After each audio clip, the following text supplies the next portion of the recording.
sinasabi ko kanina. Ano sinasabi ko kanina bago sabihin nyo? Facebook. Hindi, bago yun. Hindi, wala kayo. Gawa. Hindi meron. Ha? Kayo pa pala. Hindi meron.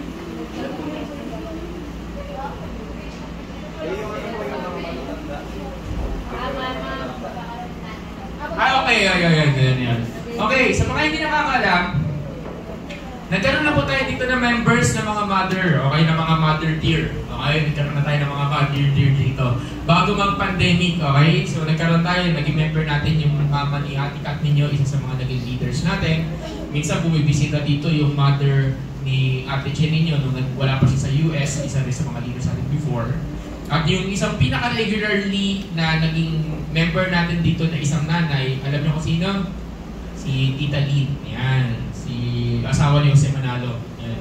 Yun nga, napatay na ngayon. So naging member natin siya hanggang pandemic. Okay? Actually, naging part siya ng simbahan hanggang naging pandemic. Nawalan lang tayo ng contact sa kanya. And unfortunately, when it was resumed, yun nga, kinuha na siya ng Lord. So pero regularly nandito siya. So, ibig sabihin, yung church natin, pag tinitingnan nila puro kabataan at mga one day siguro, marami magiging mother na dito one day. Di ba? After many years, di ba? After many years. But, one day pa yun, okay? One day pa yun, okay? One day pa yun. Enjoy nyo muna yung mga kapatid. Baka mamaya biglang may magmadali na dito na ano. Unfortunately, yun nga lang. Nagmadali pa lang kasi pastor. Pero real talk, unfortunately, we have students na naging nanay ng maaga. Okay? So, hindi na ako mag-names. But, syempre, pag example, dapat pupunta yung isa kayo. Syempre, pag pupunta siya, I will not topic this or I will not discuss this. And papatiin natin syempre kasi may alam naman na eh. So, we don't want that to happen to ano. Pero, wala. Pastor lang tayo, leaders lang tayo, hindi natin control mga decision ng mga tao sa buhay. Pero we can teach you how to live a life that is giving glory to the Lord. Okay? But yun nga, sana binati nyo ng ano, so sabihin sa katabi mo, batiin mo ng Happy Mother's Day, yung parents, di ba? Diba? Okay? Ayan. And finally, ikaw Zach, binati mo na ba mama mo? Bakit hindi pa? Nasayawan niya na po. Ayan, okay? Sige. Pag sinigawan ka na nanay mo, pagbalik, pag-uwi, sigawan mo rin, sabi, Happy Mother's Day! Di ba? Okay, yan. Saan ka na naman galing? Yun, okay? So, okay. Basta tandaan yung tatlong aspeto kanina sinabi ko, spiritual honor, physical honor, and emotional honor. Pray for them, bless them, and love them. Okay? Let them know that you love them. Okay? So, can I ask everyone tayo ito ngayon as we prepare for our worship? Sa mga taong wala pa sa mga taong nasa labas, tell them na pumasok na. Sige. So, isa na lang yung tatayo dito na hindi naman tayo yung karami ngayon. Sige. Panginoon Diyos, maraming salamat po. Thank you, Lord, for this opportunity, and as we worship you this afternoon, bakit di ba pagbuhin lang namin yung flow, Panginoon, ng aming worship, and allow us, Lord, to do this Sunday as a free Sunday, Lord. And we're praying, Lord, na kayo po yung gumalaw. Holy Spirit, we welcome you in this place and declaring your goodness and love among us. Thank you, Lord, for this wonderful time. We bless you, we love you, Lord. Thank you, Jesus. Can I ask everyone find a partner, and I want you to bless your partner as I call the worship team. Worship team.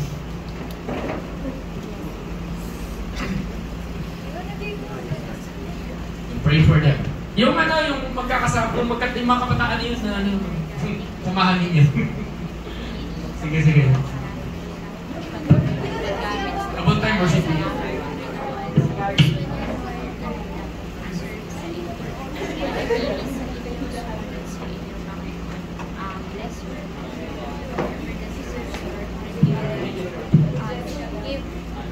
Bigay niyo po sa kanya. Bigay niyo po sa kanya.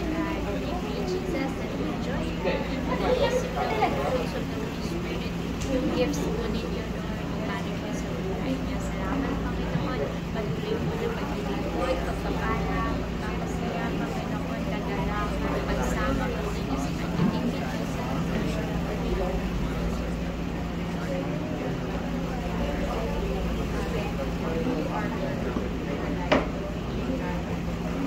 Okay?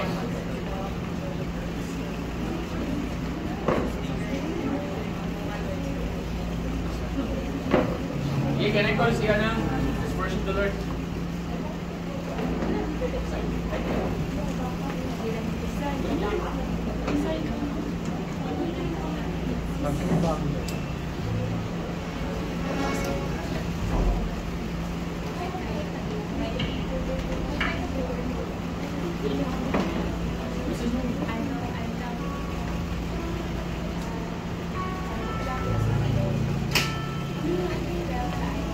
Tama niya na rin. Bakit kinakabahan ko? Kamala. Ito, uy! Dito ka! Magsapit ka sa taas. Sa taas. Sa taas. Uli, sa taas. Huwag ka dyan.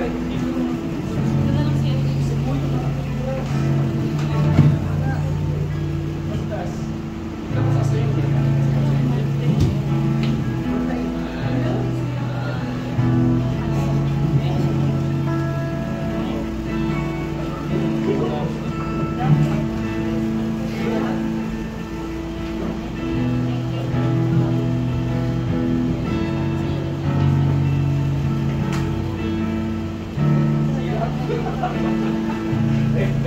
Ayaw ko makatayo eh. Sige na, start na tayo. Yaman mo na niyo. Okay na kumanta. Ayun na, pwede na pala. Again, let's worship the Lord everyone. Kidding us everyone, let's give our hands to the Lord. Panginoon Diyos, kami po yung malapit sa inyo. Dinadiklar namin ang kabutihan po ninyo. We are declaring you are good, God. You are amazing, God. Lord, during this time, all we desire is to worship you, to honor you. Lord, thank you na ikaw ang Diyos sa kahit kailan pa man ay hindi ka nagbabago ay may tapat. Panginoon, sa aming pagpulit pagsamba sa umaga sa tanghaliang ito, sa parang po nito kami. At pahintulutan mo ang simpleng kawitin na ito at bigyan ka ng magbigay ng pasasalamat, magbigay ng papuri sa iyo, Panginoon. Salamat po, Diyos. Come on, everyone, let's just worship the Lord.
invite everyone.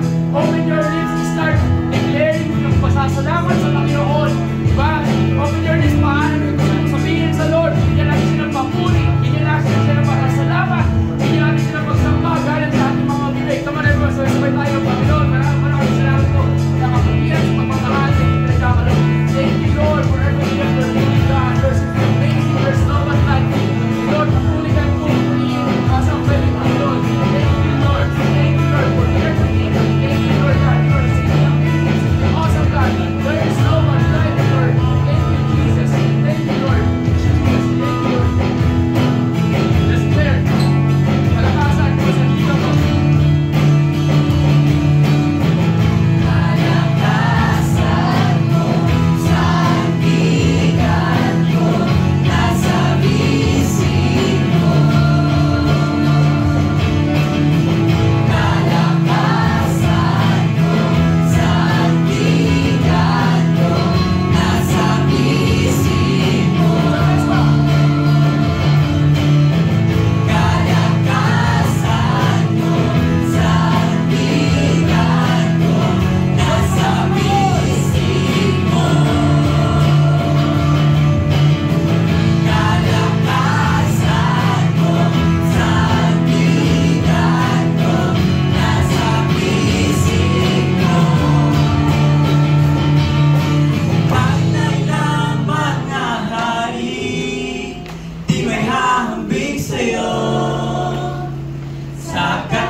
Alalahanin mo yung katapatan ng Diyos. Alalahanin mo yung panahon na kapag mahina ka na. Andun ang Panginoon, yung panahon na nawawalan ka ng pag-asa, nakita mo ang katapatan niya, yung panahon na pili mo, dead end, biglang hindi pala dead end, alalahanin mo yung panahon na yun. Remind yourself of the day when the Lord is there for you. Remind yourselves of the day when the Lord just took over and intervenes. Remind yourself of the day that simply says that pinakilala sa iyo ng Diyos na sinasabi niya sa iyo na ako ang Diyos na tapat, makapangyarihan at banal. Is that an amen? Remind yourself the day kung saan andun lang ang Panginoon. Babaguhin natin yung setup. Babaguhin natin yung setup, but can I ask simply to hawakan mo yung katabi mo, yung pinakamalapit na katabi mo. Right at this very moment. Lord, right now, kayo po yung sumama, Panginoon, sa amin. Kayo po yung manguna, kayo maghari. Sa oras na ito, Panginoon, bless that person who's next to you. Bless that person right now. Habang kinagaw si Ella, saka si Jess sa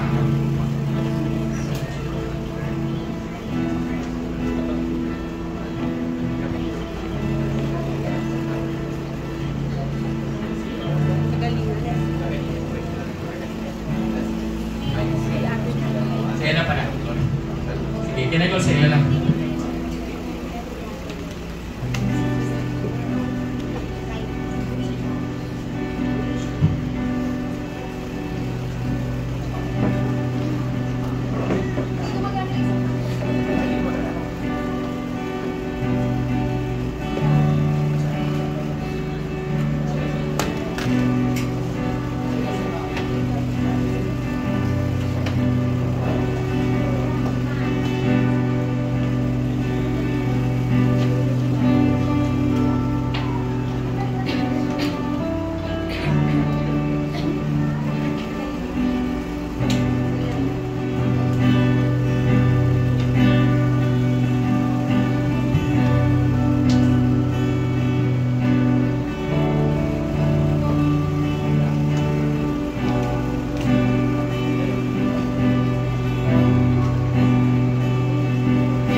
Jesus.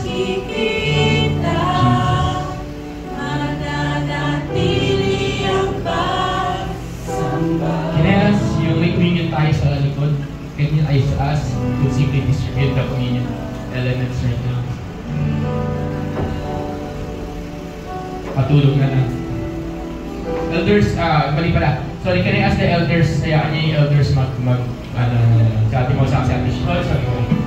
May mistake. Okay, overall na ako. Let the elders distribute. Wala nga sa araw na to, elders ang di-distribute ng mga communion natin.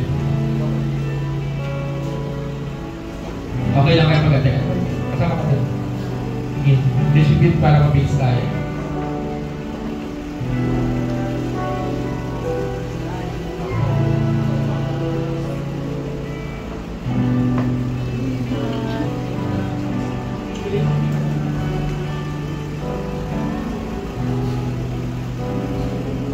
Yung chorus sa mga nag-aantay.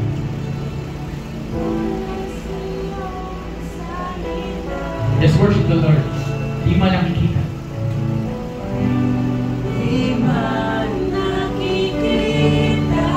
Jesus, habang naintin natin yung ating elements.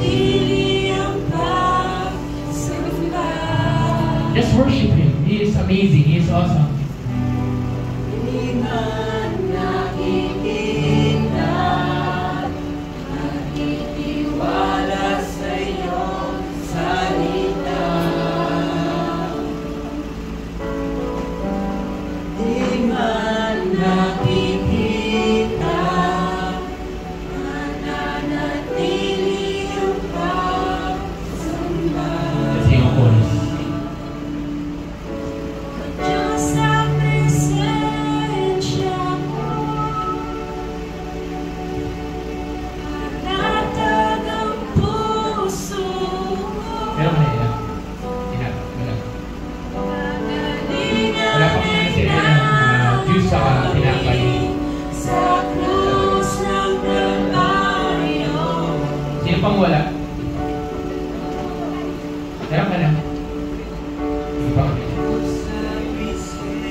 Okay, meron na ba po lahat? Meron na lahat. Sige, isang beses pa. Sabas pa tayo audio section. Sa presensya mo, panatag ang puso ko, kagalingan ay nakamit sa krus ng Kalbaryo. O Diyos, presensya mo. O Diyos, sa presensya mo. Piliin natin. Panatag ang puso ko. Kagalingan. Kagalingan ay nakamit sa ngalan mo, Kristo. Can I ask everyone, let's eat yung ating bread right now. Symbol ng kanyang katawan na bumayubay sa krus. Katawan na sugatan, katawan na nahirapan, katawan na pinahiya, katawan na nangihina. Pero sa pamamagitan ng sugat ni Jesus, ikaw ay magaling na. Hindi sinabing gumaling, ang sinabi, magaling na. You have been healed. Past tense. You have been healed. It means the healing is already available for you. Yung healing na yon, hindi lang physical aspect, sa lahat ng aspeto ng buhay na kailangan mo ng kagalingan, na available ang kagalingan na galing sa Panginoon, sapagkat ang katawan niya ay nasugatan para matanggap natin ang kagalingan na yun. At maaaring sinasabi ng katawan mo, iba yung sinasabi ng sitwasyon mo. At maaaring sinasabi nila yung realidad na hindi ka pa magaling. Pero ito ang tanong, sabi sa kanta, maniniwala ka ba kahit na hindi mo nakikita? Sasamba ka ba kahit na hindi mo nakikita? At ito ang araw na iniimbitahan kita, kapatid, na manampalataya, maniwala na ikaw ang kagalingan na available sa iyo ay iyon ang tinanggap. Kahit, Pastor, wala pa akong nararamdaman pagbabago. Maniwala ka muna. Maniwala ka, maniwala ka, maniwala ka. Sapagkat yun ang ibig sabihin ng faith. Lord, let this bread remind us of the sacrifice that you have done. Let this bread remind us as we eat this bread. Lord, increase our faith. Yung faith namin maging maayos, Panginoon. Maraming salamat, Lord. Let's eat. Can you get it up? Taas natin. Panginoong Diyos, itong cup na ito nagsisimbolo ng dugo mo. Dugo na tumigil sa krus ng Kalbaryo. At yung dugo na yun ang naglinis ng kasalanan. Ang dugo na yun naglinis, nagpatawad. Ang dugo na yun nagligtas sa iyo. Dahil sa dugo ni Jesus tayo ay niligtas, ikaw ay malaya na, ikaw ay binabago, ikaw ay pinatawad, at ikaw ay merong inheritance. Dahil sa dugo na yun, binigyan ka ng karapatan na maging anak ng Diyos. Sa dugo ng Panginoong Jesus, tayo ay naging kabahagi ng kanyang pamilya.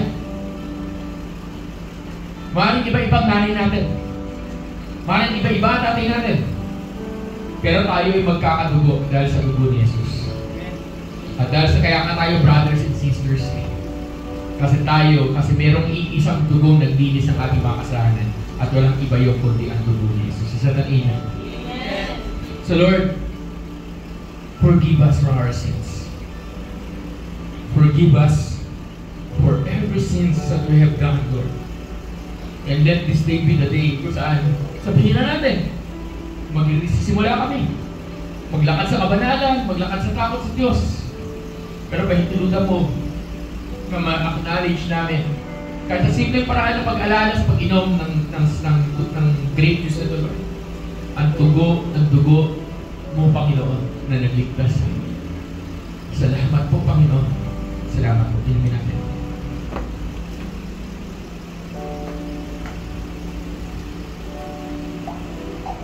Sabi natin, di man nakikita. Sabay-sabay tayo.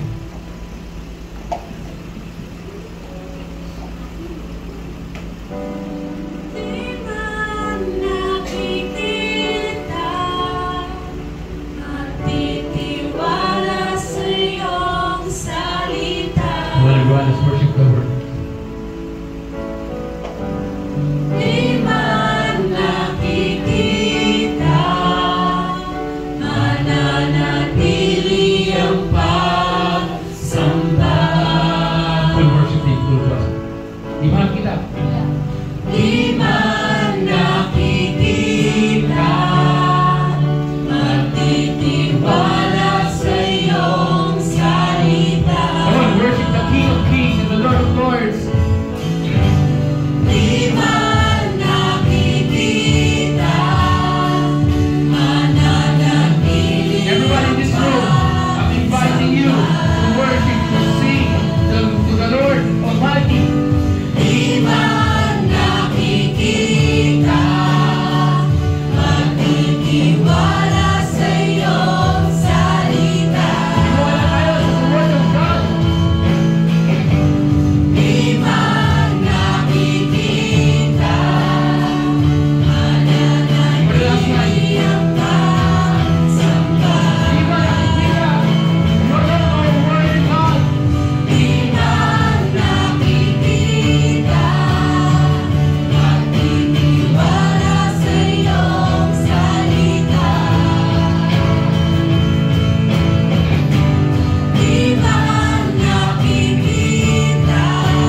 kami sa krus ng Kalbaryo.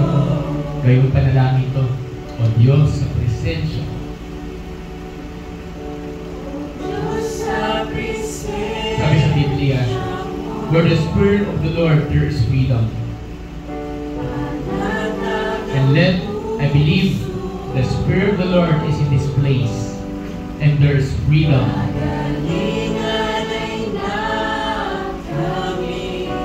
So that for the last time, can I ask everyone to lift our hands to the Lord? Dear God, your presence is here. Thank you for your beautiful presence, O Lord. And praying right now, God, na touch every heart right now, touch every lives na in this room, everyone na manonood dito na hindi nakapunta today, and asking right at this very moment for your holy presence. And let the word penetrate our hearts and change us, God, that we become true disciples of Jesus. Lord, salamat po, Panginoon, sa kabutihan, pagmamahal po ninyo, and where the Spirit of the Lord, there is freedom. There's freedom in this place, and we bless you, Lord. We love you, Lord God. Thank you, Lord, for your goodness and love, Panginoon. Maraming salamat po, O Diyos. Thank you, Lord, for everything. You deserve all the glory and the praise. And everyone says, in Jesus' name, Amen. Amen. Sige, palapakan po na natin ating Panginoon Diyos. Grabe. Sige po, find your seat. Bigyan ko kayo ng 3 minutes to have a CR break. Bibigyan ko kayo ng kasi, coffee tayo.